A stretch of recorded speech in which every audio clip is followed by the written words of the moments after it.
Assalamualaikum warahmatullahi wabarakatuh. Kami dari kelompok 7, atas nama Rahmat Adi Santoso dan Muhammad Zaki. Pada video kali ini, kami akan menjelaskan pemikiran filosof pada zaman Renaissance. Sebelum masuk ke pembahasan utama, kita cari tahu dulu apa itu Renaissance. Abad pembaharuan atau Renaissance adalah kurun waktu dari abad ke-14 sampai abad ke-17 Masehi dalam sejarah Eropa. Kurun waktu ini merupakan masa peralihan dari abad pertengahan akhir ke zaman modern. Renaissance bermula seusai krisis abad pertengahan akhir dan berkaitan dengan perubahan sosial besar-besaran. Kata Renaissance ini berasal dari kata bahasa Prancis yang artinya adalah kelahiran kembali atau kebangkitan kembali. Kata Renaissance ini juga diturunkan dalam bahasa Inggris yaitu re yang artinya lagi atau kembali dan naissance yang artinya kelahiran. Arti ini tidak beda jauh dari bahasa Prancis tadi. Sementara dalam bahasa lain ada kata yang juga menunjuk pada kata pengertian seperti kata Prancis, yaitu nascentia. Pola pikir filosof zaman Renaissance.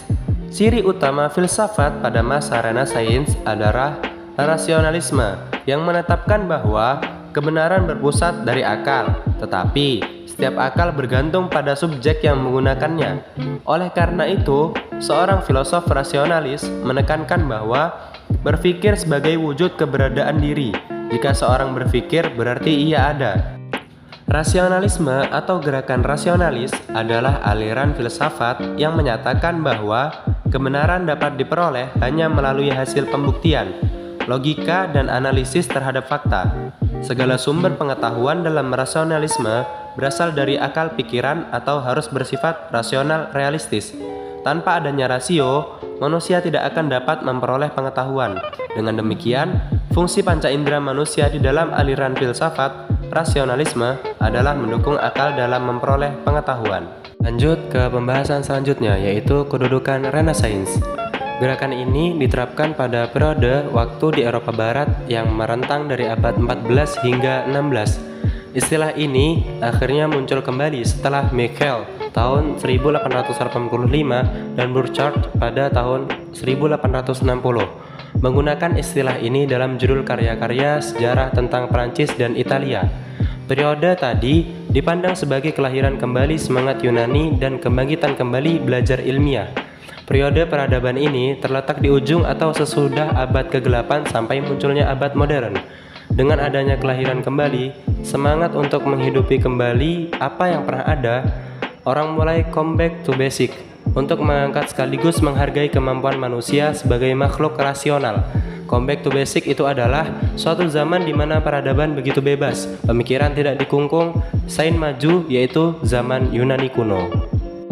Ada beberapa tokoh yang paling berpengaruh pada zaman Renaissance. Yang pertama, Nicolaus Copernicus, tahun 1473 sampai 1543. Ia dilahirkan di Torun, Polandia, dan belajar di Universitas Krakow. Walaupun ia tidak mengambil studi astronomi, namun ia mempunyai koleksi buku-buku astronomi dan matematika. Ia sering disebut sebagai founder of astronomy. Ia mengembangkan teori bahwa matahari adalah pusat jagat raya dan bumi mempunyai dua macam gerak, yaitu perputaran sehari-hari pada porosnya dan perputaran tahunan mengitari matahari. Teori itu disebut sebagai heliocentrik, menggeser teori Ptolemaic. Ini adalah perkembangan besar, tetapi yang lebih penting adalah metode yang dipakai Copernicus, yaitu metode mencakup penelitian terhadap benda-benda langit dan kalkulasi matematik dari pergerakan benda-benda tersebut. Yang kedua, yaitu Galileo Galilei, tahun 1564 sampai 1642. Galileo Galilei adalah salah seorang penemu terbesar di bidang ilmu pengetahuan. Ia menemukan bahwa sebuah peluru yang ditembakkan membuat suatu gerakan parabola, bukan gerak horizontal yang kemudian berubah menjadi gerak vertikal. Ia menerima pandangan bahwa matahari adalah pusat jagat raya dengan teleskopnya. Ia mengamati jagat raya dan menemukan bahwa bintang Bima Sakti terdiri dari bintang-bintang yang banyak sekali jumlahnya dan masing-masing berdiri sendiri. Selain itu, ia juga berhasil mengamati bentuk Venus dan menemukan beberapa satelit Jupiter.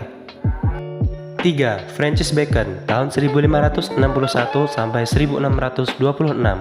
Francis Bacon adalah seorang filosof dan politikus Inggris. Ia belajar di Cambridge University dan kemudian menduduki jabatan penting di pemerintahan serta pernah terpilih menjadi anggota parlemen. Ia adalah pendukung penggunaan scientific methods.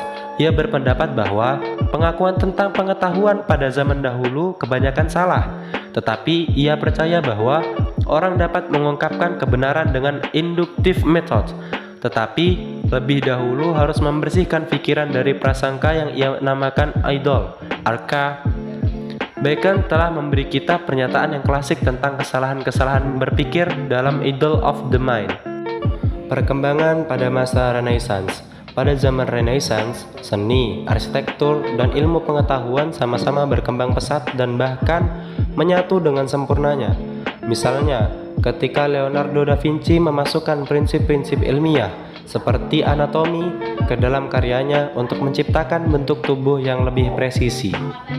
Sekian materi dari kami, saya perwakilan dari kelompok 7 memohon maaf apabila ada salah kata baik yang disengaja maupun tidak. Kurang lebihnya saya akhiri. Wassalamualaikum warahmatullahi wabarakatuh.